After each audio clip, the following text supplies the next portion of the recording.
എൻ്റെ പ്രിയ സുഹൃത്തുക്കളെ, ചിലർ സന്തോഷങ്ങളാണ്. ഈ സന്തോഷങ്ങൾ എന്ന് വെച്ച് കഴിഞ്ഞാൽ ആർജവമില്ലാത്ത, ധൈര്യമില്ലാത്ത, ബി ജെ പിക്കെതിരെ ഒരു വാക്ക് പോലും മിണ്ടാൻ ധൈര്യമില്ലാത്ത ആളുകളൊക്കെ ഇപ്പോഴത്തെ നമ്മുടെ ഗവൺമെൻറ്റിൽ ഉണ്ടല്ലോ എന്ന് ആലോചിക്കുമ്പോഴാണ് എനിക്ക് അത്ഭുതം തോന്നിപ്പോകുന്നത്. കേൾക്കാം, ഇന്നത് കേൾക്കണം. ഞാനിപ്പോൾ അതിൽ അഭിപ്രായം പറയുന്നില്ല. ഞാൻ പറഞ്ഞില്ല, എനിക്കത് ഇപ്പൊ അഭിപ്രായം പറയുന്നില്ല. അതില് കേരളത്തിലെ അഭിപ്രായം പറയാതിരിക്കാനുള്ള സ്വാതന്ത്ര്യങ്ങളുണ്ട്. തെറ്റാണെന്ന് പറയാൻ പറ്റാത്തത് ആരാ പറഞ്ഞത് തെറ്റല്ലെന്ന്? ഞാൻ പറഞ്ഞല്ലോ, വളരെ കൃത്യമായിട്ട് സെൻട്രൽ ഗവൺമെന്റിന്റെ ആശയ നിലപാടുകളോട് വിയോജിച്ചുകൊണ്ട് തന്നെയാണ് ഞങ്ങൾ സ്റ്റേറ്റ് ഗവൺമെന്റിന്റെ കോമൺ പോളിസി എന്ന് പറയുന്നത്.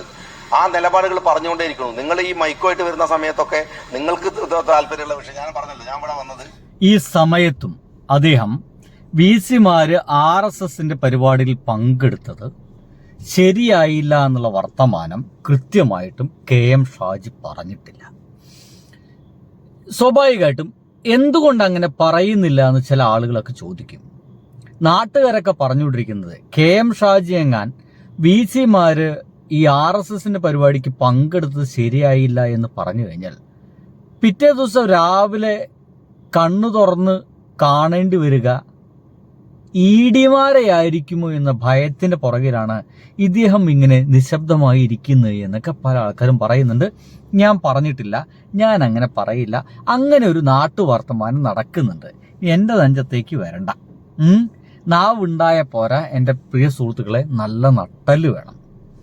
നാവ് കൊണ്ട് എന്ത് നമുക്ക് പറയാൻ സാധിക്കും. പക്ഷേ ആ പറയുന്നത് കൃത്യമായിട്ടും ചില ആളുകൾക്കെതിരെ കുറുക്കി കൊള്ളുന്ന രീതിയിൽ പറയണമെങ്കിലേ നല്ല നട്ടല് വേണം.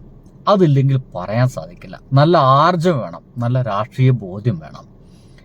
ഇവിടെ ഈ ഒരു VC-മാരുടെ ഇത്തരം ഇടപെടലിനെ കുറിച്ചിട്ട് നിങ്ങൾ പിണറായി വിജയനെയും ഇവിടുത്തെ SFI പിള്ളേരെങ്കിലും നോക്കുന്നേ, ചുമ്മാ ചള്ള് പിള്ളേരെങ്കിലും നോക്ക്.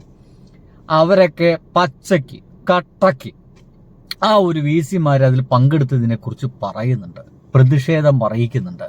അത് അറിയിക്കാനുള്ളൊരു സാമാന്യം എന്താ പറയുക, ഒരു മര്യാദ പോലും ഇവർക്കില്ല. പരിപൂർണമായിട്ടും ഈ ഗവൺമെന്റ് BJPക്ക് അടിയറ വെച്ചിരിക്കുന്നു എന്നതിൻ്റെ ഒരു പ്രത്യക്ഷ സൂചനയാണ് ഈ പ്രതികരിക്കാൻ ഭയക്കുന്നത്, മടിക്കുന്നത്.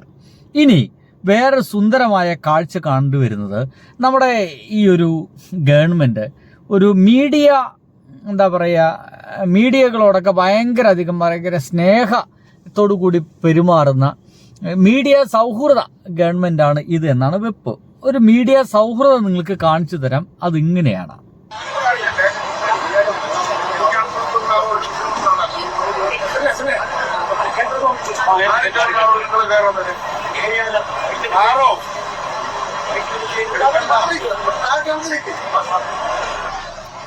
ഒരു മാപ്രയ്ക്കും പ്രതിഷേധമില്ല, ഒരു മാപ്പയ്ക്കും കരച്ചിലില്ല, ഒരു മാപ്രയും കഥാപ്രസംഗം അവതരിപ്പിക്കുന്നില്ല. സ്മൃതി പരുത്തിക്കാട് അടക്കമുള്ള ആളുകള് മാറൂ എന്ന് പറഞ്ഞതിനെ പറ്റിയിട്ട് അത് ധാർഷ്ട്യമാണ്, അഹങ്കാരമാണ് എന്നൊന്നും പറഞ്ഞു കേൾക്കുന്നില്ല. കാരണം കോൺഗ്രസ് ആണ് ഭരിക്കുന്നത്. ഈ പറഞ്ഞത് ഇടതുപക്ഷ ഗവൺമെന്റില് ഞാൻ അങ്ങനെ തന്നെ പറഞ്ഞുകൊണ്ടേയിരിക്കും സുഹൃത്തുക്കളെ. കാരണം അത്രയ്ക്ക് ഭീകരമായിരുന്നു ഇവിടുത്തെ മാധ്യമങ്ങളുടെ ആക്രമണം. ഈ പറഞ്ഞത് ഇടതുപക്ഷ ഗവൺമെന്റിലെ ഏതെങ്കിലും ഒരു മന്ത്രി ആയിരുന്നെങ്കിൽ അവരിങ്ങനത്തെ എന്തെങ്കിലും ഒരു പ്രോഗ്രാം നടത്തൂ, ആ പ്രോഗ്രാമിന്റെ ഇടയ്ക്ക് വീഡിയോഗ്രാഫർ അത് വീഡിയോ എടുക്കാൻ ചെല്ലുന്നു, ഇറങ്ങിപ്പോ പോ മാറ് എന്ന് ആ ഒരു ഇടതുപക്ഷ ഗവൺമെന്റിലെ ഏതെങ്കിലും ഒരു മന്ത്രിയായിരുന്നു, അല്ലെങ്കിൽ ഒരു MLA ആയിരുന്നു, അല്ലെങ്കിൽ ഏതെങ്കിലും ഒരു ഇടതുപക്ഷക്കാരനായിരുന്നു. ഇനി അതും വേണ്ട, ഏതെങ്കിലും ഒരു ബ്രാഞ്ച് സെക്രട്ടറിയുടെ 4 വീട് അപ്പുറമുള്ള ഒരാളായിരുന്നു എന്നെങ്കിലും വിചാരിക്കുക. എന്തായിരിക്കും നമ്മുടെ മാധ്യമങ്ങളിൽ ചർച്ച നടക്കുക? ബ്രാഞ്ച് സെക്രട്ടറി 4 വീട് അപ്പുറമുള്ള ആള് ഇന്ന സ്ഥലത്ത് കയറി മോഷ്ടിച്ചു എന്നടക്കം വാർത്ത കൊടുക്കുന്ന ടീമാണ്. ആ ടീമിനെയാണ് മന്ത്രി ബസ് നിന്നിട്ട് ഇറക്കി വിട്ടത്.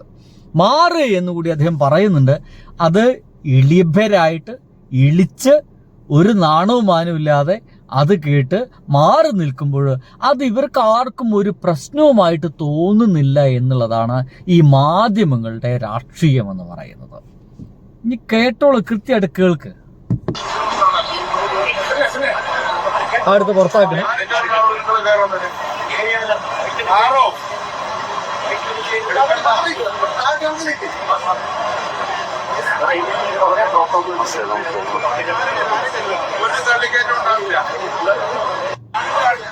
കണ്ടില്ലേ എത്ര കൃത്യമായിട്ടാണ് ആട്ടി വിട്ടതെന്ന് ആലോചിച്ച് നോക്കിയേ.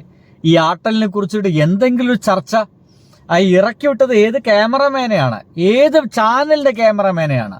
അതുമായി ബന്ധപ്പെട്ട് എന്തെങ്കിലും ചർച്ച നമ്മുടെ മാധ്യമങ്ങൾ നടക്കുമോ? നടക്കേണ്ടതല്ലേ? നടക്കുമോ? നടക്കില്ല എന്നുള്ളതാണ് നിങ്ങൾ മനസ്സിലാക്കേണ്ടത്. കാരണം ഇവിടെ ഭരിച്ചുകൊണ്ടിരിക്കുന്നത് ഒരു UDF ഗവൺമെന്റാണ്. ഇനി ഒന്നുകൂടിയുണ്ട്, സ്വന്തം ഇഷ്ടപ്പെട്ട നേതാവിന് ഒരു ഹാരമണിയിക്കാൻ, ഒരു ഷാൾ അണിയിക്കാൻ വേണ്ടി വന്ന ഒരു പാവം ആളെ കണ്ടുനോക്കൂ.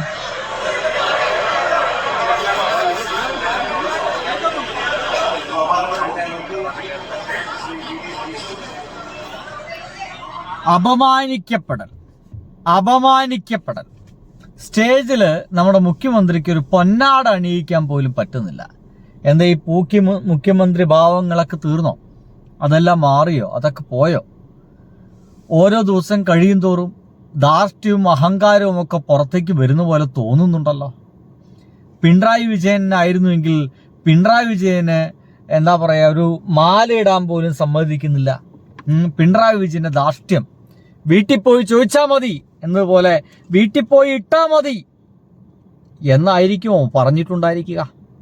അങ്ങനെയൊക്കെ കൂടി ചർച്ച ചെയ്യപ്പെടേണ്ടതല്ലേ ഇത്തരം കാര്യങ്ങളെല്ലാം എന്നുള്ളതുകൊണ്ട് മാത്രം പറഞ്ഞാണ് കേട്ടോ. നിങ്ങൾക്കാർക്കും വിഷമമൊന്നും വേണ്ട. കാരണം പൊന്നാട ഇടാൻ പോലും അനുവദിക്കാതിരിക്കുന്നു ഇവിടെയുള്ള ആളുകൾ എന്നുള്ളതാണ്. അപ്പോൾ കാര്യങ്ങൾ ഇപ്പോൾ ഇങ്ങനെയൊക്കെ നടക്കാൻ തുടങ്ങിയിട്ടുണ്ട്. ചിലപ്പോൾ നിങ്ങളത് കണ്ടിട്ടുണ്ടാവില്ല. ഒപ്പം തന്നെ ആണുങ്ങൾക്കെതിരൊരു വൃത്തികെട്ട വർത്തമാനം കൂടി ഇദ്ദേഹം പറഞ്ഞിട്ടുണ്ട്. അതിങ്ങനെ മൂന്നാമതൊരു കാര്യം അതെനിക്ക് ഇഷ്ടപ്പെട്ടു. നമ്മുടെ മെൻസ് അസോസിയേഷൻ അവര് ഭയങ്കരമായ പ്രതിഷേധമാണ്. സ്ത്രീകൾക്ക് മാത്രം സൗജന്യം കൊടുക്കാൻ പോകുന്നു എന്നുള്ള ഒരു പ്രതിഷേധമാണ്. അപ്പൊ അവര് വേറെ ബസ്സിലൊക്കെ യാത്ര ചെയ്യുന്നുണ്ട്. അതൊരു രസകരമായ ഒരു കാര്യം കൂടിയായിട്ടാണ് ഞാൻ കാണുന്നത്. അതിനോടൊന്നും നമുക്കൊരു വിരോധമില്ല. പക്ഷെ എല്ലാ പ്രശ്നം എന്താ, പൊതുവായി എല്ലാ പുരുഷന്മാരെയും കുറിച്ചല്ല ഞാൻ പറയാം, ഒരു പുരുഷ വിരോധിയൊന്നുമല്ല. ഈ ഇത്രയും പൈസ ബാക്കി വരുന്നു എന്ന് പറഞ്ഞു ഇവര് യാത്ര ചെയ്യുമ്പോൾ ഇവരുടെ കയ്യിലാണെങ്കിൽ ആ പൈസ വീട്ടിലെത്തും. മറ്റേതാ സൗജന്യം കൊടുത്ത ഈ ബാക്കി വരുന്ന പകുതി കുറച്ചു പേര് കൊടുക്കും വീട്ടിൽ, ബാക്കി എവിടെ പോവും? ഞാൻ പറയില്ല, ഗവൺമെന്റിന് കിട്ടും പൈസ, സർക്കാരിന് കുഴപ്പമൊന്നും ഉണ്ടാവില്ല, പോയില്ല. അപ്പൊ ഇവർക്കൊന്ന് കൊടുക്കട്ടെ. എന്താ അർത്ഥം? ബാക്കി കൊണ്ടുപോയിട്ട് ബീവറേജസിൽ കൊടുക്കുമെന്ന് ഒരു മുഖ്യമന്ത്രി സ്ഥാനത്ത് നിൽക്കുന്ന ഒരാൾ പറയേണ്ട വാക്കുകളാണത്? ആണോ? അല്ല. ഒരു കാരണവശാലും ഒരു മുഖ്യമന്ത്രിയുടെ ഒരു സ്ഥലത്ത് ഇരിക്കുന്ന, ഒരു കസേര ഇരിക്കുന്ന ഒരാൾ പറയേണ്ട വാക്കല്ല അത്. മദ്യപിക്കുക എന്നൊക്കെ പറയുന്ന ഒരു പേഴ്സണൽ ഇഷ്ടങ്ങളാണ്. അതിൽ ഇത്തരം രീതിയിലുള്ള കമന്റുകളൊക്കെ ഇത് നിങ്ങൾക്കൊന്ന് മാറ്റി വെച്ച് നോക്കാം കേട്ടോ. ഈ പറഞ്ഞത് പിണറായി വിജയൻ ആയിരുന്നുവെങ്കിൽ എന്നൊക്കെ നിങ്ങൾക്ക് വെറുതെ ചിന്തിച്ചു നോക്കാവുന്നതേ ഉള്ളൂ. കേരളത്തിൽ എന്താണ് സംഭവിക്കുക എന്നൊക്കെ അപ്പോൾ നിങ്ങൾക്ക് മനസ്സിലാവും. അപ്പോൾ കാര്യങ്ങൾക്ക് ഏകദേശമൊക്കെ തീരുമാനമായി വരുന്നു. ഇപ്പോൾ മാധ്യമങ്ങൾക്ക് പുറത്താക്കിയാൽ പ്രശ്നമില്ല, കടക്ക പുറത്തെന്ന് പറഞ്ഞ പ്രശ്നമില്ല, ആ വാതിലടച്ച് കൂട്ടിയിട്ട് അല്ലെങ്കിൽ പുറത്താക്ക് എന്ന് പറഞ്ഞ പ്രശ്നമില്ല, ഇറങ്ങിപ്പോ മാറി നിൽക്ക് എന്ന് പറഞ്ഞ പ്രശ്നമില്ല, തള്ളി മാറ്റിയാൽ പ്രശ്നമില്ല, ഒന്നും പ്രശ്നമില്ല. ഇങ്ങനെ ഒന്നും പ്രശ്നമില്ലാത്തൊരു പുതിയ നല്ല യുഗത്വമാണല്ലോ ഇപ്പം നടന്നുകൊണ്ടിരിക്കുന്നത്.